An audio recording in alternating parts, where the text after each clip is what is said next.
Exode au chapitre 2. Un homme de la maison de Lévi avait pris pour femme une fille de Lévi. Cette femme devint enceinte et enfanta un fils. Elle vit qu'il était beau, et elle le cacha pendant 3 mois. Ne pouvant plus le cacher, elle prit une caisse de jonc, qu'elle enduisit de bitume et de poix. Elle y mit l'enfant, et le déposa parmi les roseaux, sur le bord du fleuve. La sœur de l'enfant se tint à quelque distance pour savoir ce qui lui arriverait. La fille de Pharaon descendit au fleuve pour se baigner, et ses compagnes se promenèrent le long du fleuve.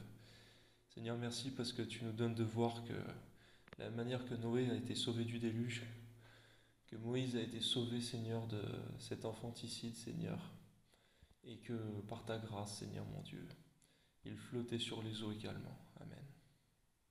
La fille de Pharaon descendit du fleuve pour se baigner, et ses compagnes se promenèrent le long du fleuve. Elle aperçut la caisse au milieu des roseaux, et elle envoya sa servante pour la prendre. Elle l'ouvrit et vit l'enfant. C'était un petit garçon qui pleurait. Elle en eut pitié, et elle dit, « C'est un enfant des Hébreux. » Alors la sœur de l'enfant dit à la fille de Pharaon, « Veux-tu que j'aille te chercher une nourrice parmi les femmes des Hébreux pour allaiter cet enfant ?» Va, lui répondit la fille de Pharaon. Et la jeune fille alla chercher la mère de l'enfant. La fille de Pharaon lui dit, « Emporte cet enfant et allaite-le-moi.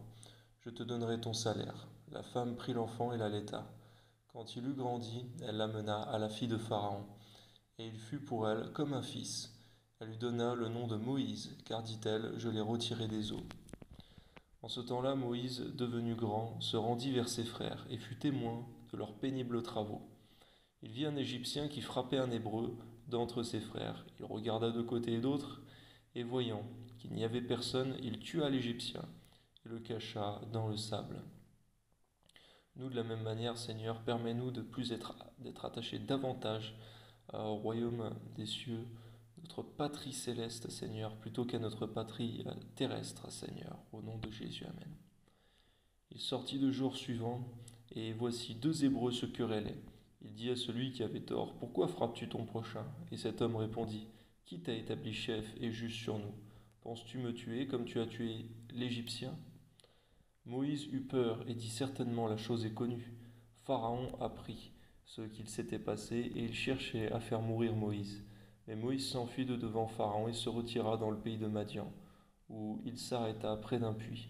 Seigneur, lorsque tu veux nous faire, Seigneur, une bonne action, permets-nous de bien le faire par ta grâce, sans commettre de meurtre, ni aucun mal. Au nom de Jésus, Amen.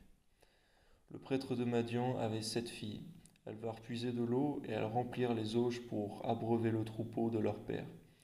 Les bergers arrivèrent et les chassèrent. Alors Moïse se leva, prit leur défense et fit boire leur troupeau.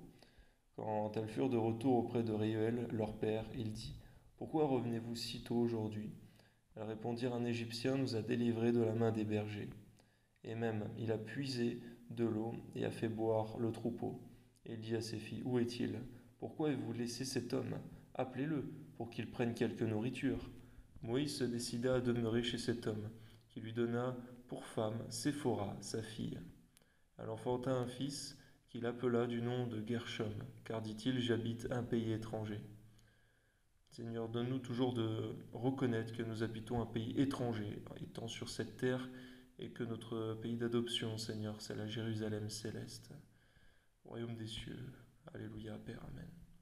Longtemps après, le roi d'Égypte mourut, et les enfants d'Israël gémissaient encore sous la servitude, et poussaient des cris. Ces cris que leur arrachait la servitude montèrent jusqu'à Dieu. Dieu entendit leurs gémissements, et se souvint de son alliance avec Abraham, Isaac et Jacob. Dieu regarda les enfants d'Israël, et il en eut compassion. Merci pour ta grande compassion, Seigneur. Donne-nous d'avoir également compassion en tout ce que nous faisons, Seigneur. Sois glorifié, Père. Amen.